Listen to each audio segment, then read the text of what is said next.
We heard them first. Distant thunder, like a storm among the mountains.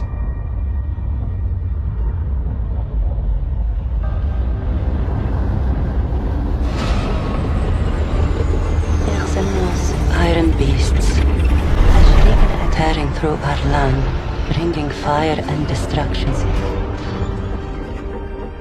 Violence I couldn't understand.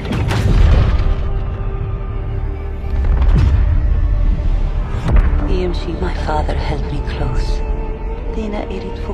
and told me that the war would pass.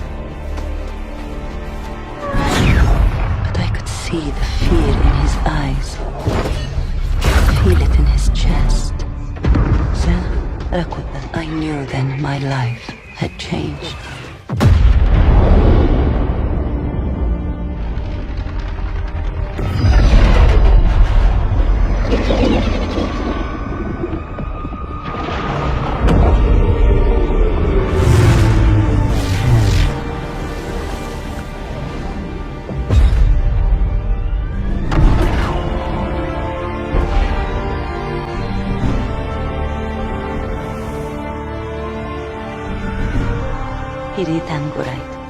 I hid from their war, hoping it would pass me by. But still, it found me.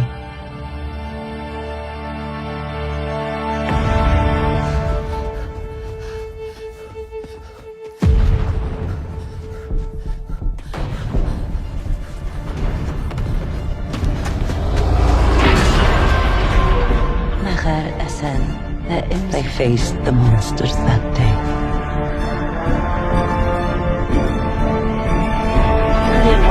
He smelled the smoke and burning oil, heard the roar of their guns. And the sounds still follow me, like ghosts beneath the sand.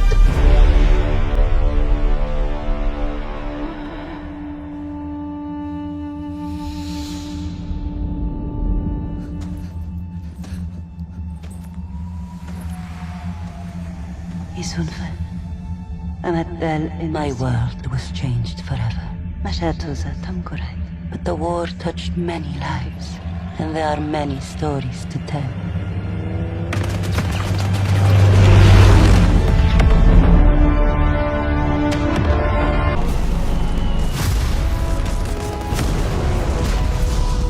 The British forces. Flexible, well-rounded, resilient.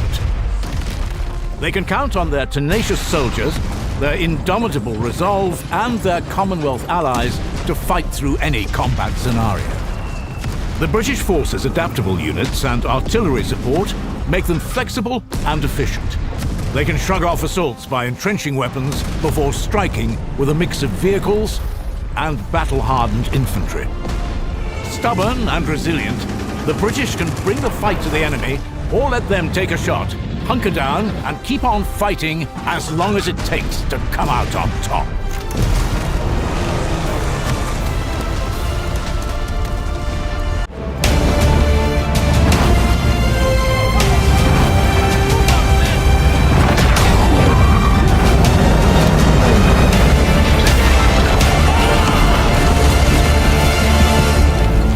It was 1944. Our orders were to liberate the Italian city of Gaeta. Taking the beach was our first objective. Shells were raining down on us as we rushed toward the German fortifications. The German bunkers were overlooking the entire beach. And once we were in range, we hit them from both sides. Once the first bunker collapsed, the defense opened up. After securing the beach, we were told to take a nearby Flak 88. Blowing up the artillery was the only way we could hold our position.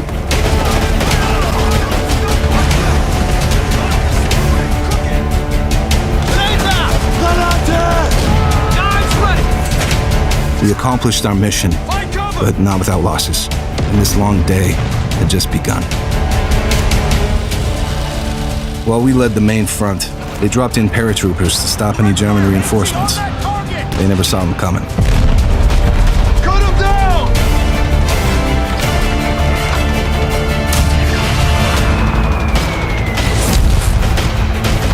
Covering fire! Take out that target! Caught in the open, they never stood a chance.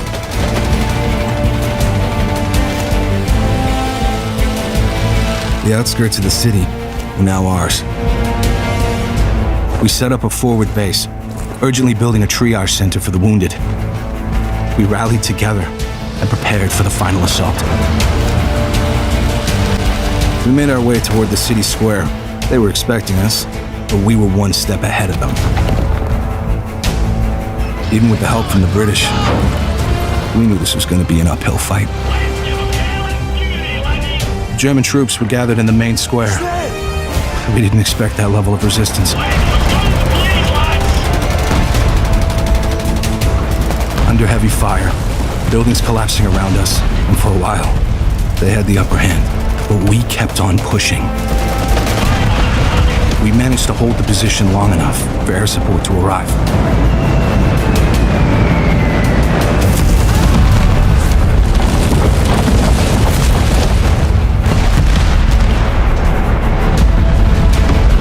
The city was ours, but our fight in Italy had only just begun.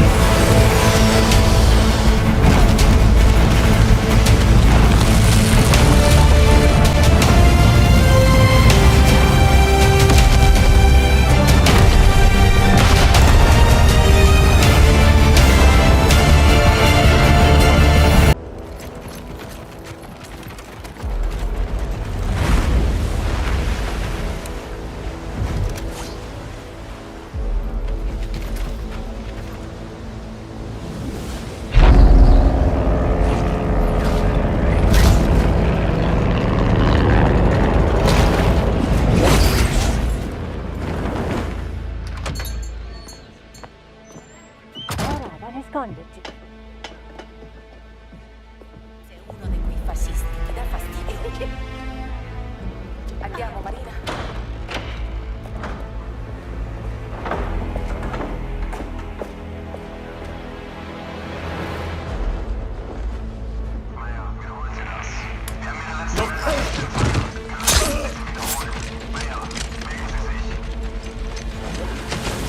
Let's move!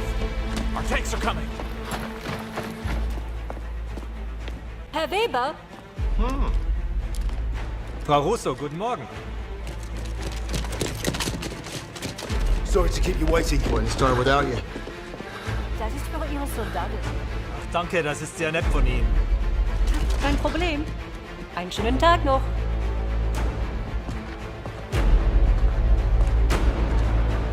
Hey Jungs, schaut, was wir haben. Was ist das?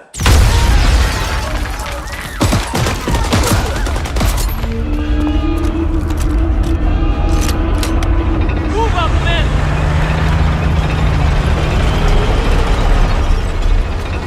Forward to the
go!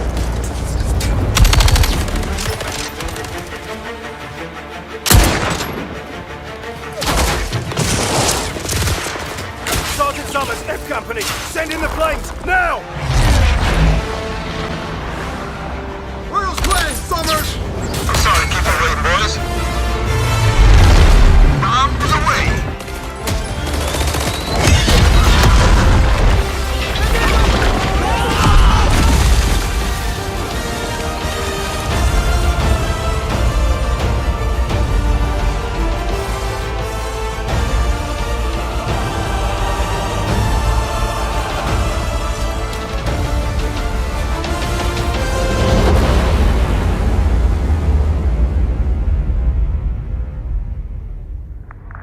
Stärkungen sind angekommen, Feldmarschall Rommel.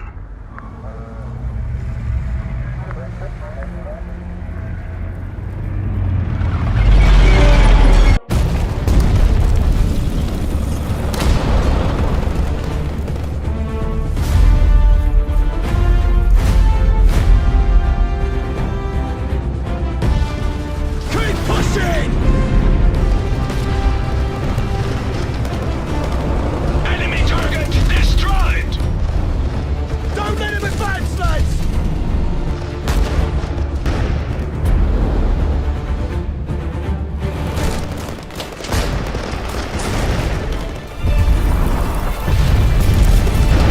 Close the gap! Flank them! Artillery incoming!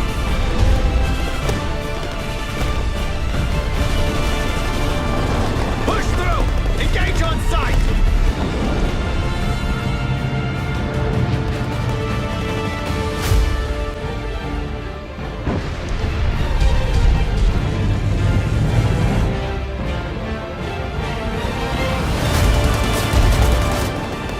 And now they're the advantage!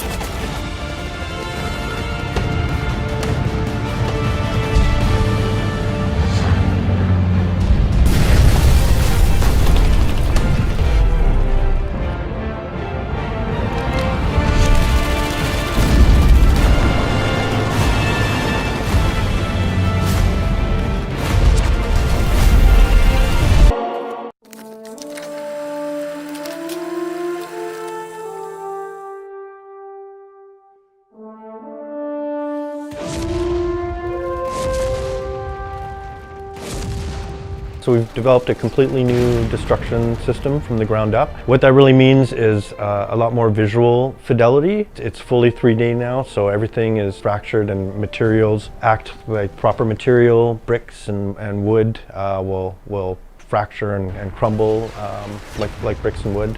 This new tech with the building destruction is very exciting, but at the same time, it's not easy. There's a lot of effort goes into it, and there are a lot of people get involved. Not only artists, there's tech artists, programmers, designers, to ensure that we're achieving the look right and it feels right for the player. We do have destruction that can happen on a building where it starts to collapse and can crush the units below. And depending on how the damage to the building occurs, if it has slightly less damage and depending on how it gets taken down, you could actually use the footprint of the building for cover. When a mortar hits a building, no longer will you just see a standard cutout. Instead, what you'll see is the actual hole that would have been generated where it hit. And not only that, the plaster will have flaked off, and you'll see that brick behind. The brick might even be damaged, and you'll see maybe something else underneath that. With the tools we're using these days, combined with improvements in graphics technology, we're doing stuff that we could only imagine we could have done in the past. Just the number of pieces of geometry is pretty fabulous. There must be like at least 100 times more physics. So one of the exciting applications to our new destruction system is the ability to pre-destroy maps. We have this option to basically, while the map is loading, we can drop a bunch of bombs over top of the map, and then it all explodes and blows up, and then we can apply additional dressings to that map, and then when the player loads in, they see this beautifully destroyed map, and that's all ready for them to play around in. In the previous game, we would have probably provided more smoke to hide some things. And you know what? Our effects really were amazing for our previous titles. But now all of that is something that we're actually putting into the game. All the destruction you see is almost a one-to-one relationship now. If you saw a table get destroyed, that table is destroyed in its pieces, and those pieces will be strewn about. And when you're destroying the building, the same thing. So yeah, we're putting tremendous effort in creating this building destruction. We want to make it even more authentic and realistic. I have a feeling there will be many people who will end up playing and they will press tactical pause just to even turn the screen a little bit to take advantage of seeing all the destruction and all of its glory in that one frame, because it is pretty amazing. Having been there since the public announcement, I've had lots of chances to put Company of Heroes 3 through its paces. We even did a whole month of exclusive IGN First coverage on it. And chances are, with how open the development has been, you've played a slice or two yourself already. But all of that felt like running my fingers along various gears and armor plates that hadn't been assembled into a full tank yet. And now that I've gotten to see both the Italian and North African campaigns in something closer to a finished state, the bigger picture is starting to come together.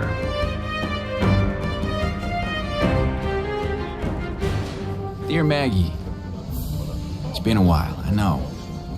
Sorry, I've never been as good with words as you. What was missing from all the earlier builds I checked out, more than anything, was a sense of cohesion and storytelling. Both campaigns are now introduced with the sort of personal narrative framing this series is known for. You're thrust into a moment in time and get a sense of the various characters, from individual grunts all the way up to the top brass, as more than just a face on a menu. I was glad to be away from the heat. Not so glad to be wandering around the Mediterranean hoping the German subs wouldn't find us.